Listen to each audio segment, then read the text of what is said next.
Radio Flamme. Bonjour Florent Vintrinier de la rue Quétanou. Bonjour, et de nos marins. Et de nos marins, bien sûr. Je vais commencer par la rue Quétanou. C'est un groupe qui dure. Quel est le secret de longévité du groupe? Eh ben, peut-être de pas faire que la rue Quétanou et de faire d'autres aventures, dont par exemple nos marins. Et voilà, ça permet comme ça de travailler avec d'autres gens. Alors justement, Nos Marins, c'est un beau projet et il me semble que c'est vous qui avez eu l'idée d'aller à Aumonville-la-Rogue. Est-ce que vous pouvez expliquer pourquoi Aumonville-la-Rogue? Ben parce que il se trouve qu'à Aumonville-la-Rogue, il y a des pêcheurs, des marins pêcheurs qui sont des amis à moi. Et donc quand on a eu l'idée comme ça de faire un répertoire de chants de marins, ça a été tout naturel d'aller se dire qu'il fallait bien quand même aller les écrire là où il y avait la mer et les marins, parce que nous au départ on n'est pas du tout marins, on ne connaît rien. J'aimerais bien avoir un petit secret, un petit scoop, un petit secret concernant l'écriture d'une chanson, puisque je pense que c'est vous qui avez écrit beaucoup de textes de chansons pour Nos Marins. Alors si, j'ai un petit scoop, mais bon, c'est un scoop qui est pas vraiment un scoop. Mais il y a une chanson que sincèrement, c'est plus Wikipédia qui l'a écrit. C'est le Capitaine Rigolet, et ceux qui auront la curiosité de regarder Capitaine Rigolet dans Wikipédia, je pense qu'ils vont trouver beaucoup des paroles de la chanson. Il y aura pas les rimes, il y aura peut-être pas le refrain, mais grosso modo, il va y avoir une certaine petite technique d'écriture de faussaire. Dans la rue Quétanou, souvent, je pense que c'est votre instrument de prédilection, c'est l'accordéon. Dans Nos Marins, l'accordéon a été repris par c'est Pierre Luquet, c'est ça que je ne me trompe pas.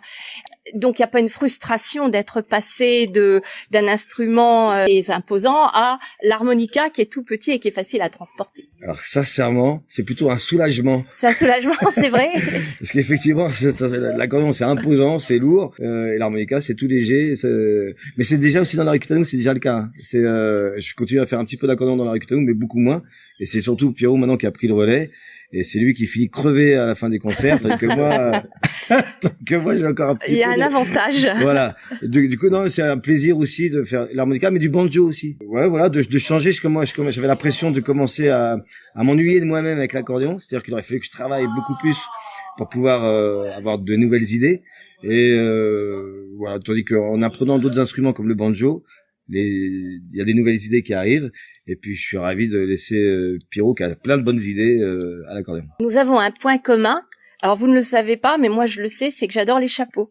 Ah oui. Et vous avez toujours un chapeau sur la tête? Oh oui, ou une casquette. Une casquette de marin? Ça, a priori, c'est devenu un peu. Alors c'est un marin qui me l'a offert cette casquette-là. C'est Hervé, parce que j'avais offert cette casquette, enfin ce genre de casquette, en 2013. Il l'a usé elle était dans l'exposition, et là on a retrouvé une de ce genre-là, et puis qui m'a offert. Donc ça c'est, et en fait il me disait il y a plein de marins qui ont ça maintenant, quoi. Alors je sais pas si c'est, lui il dit que ça vient de là. C'est une mode, ça y est, c'est la mode. Il dit que ça vient de là. Je suis un peu sceptique, bon. Mais voilà, donc oui, et puis dans la recto, c'est plus des chapeaux que je mets. Et quels sont les projets à court terme? Il y a encore des concerts, il y a d'autres projets sur d'autres événements? Là, il y a nous avec la rue, on a des concerts, mais le prochain projet avec l'équipe No, donc les No NOS, c'est d'aller travailler avec des migrants et d'écrire des chansons avec les migrants. Voilà, c'est le prochain projet. Parmi encore plein d'autres qui vont arriver, il y a aussi peut-être d'aller au Bénin ou à Mayotte, rencontrer des pêcheurs là-bas. Enfin voilà, il y a toujours plein de projets, tout le temps. C'est super pour nous en tout cas. Merci beaucoup Florent. Merci. Radio Flamme.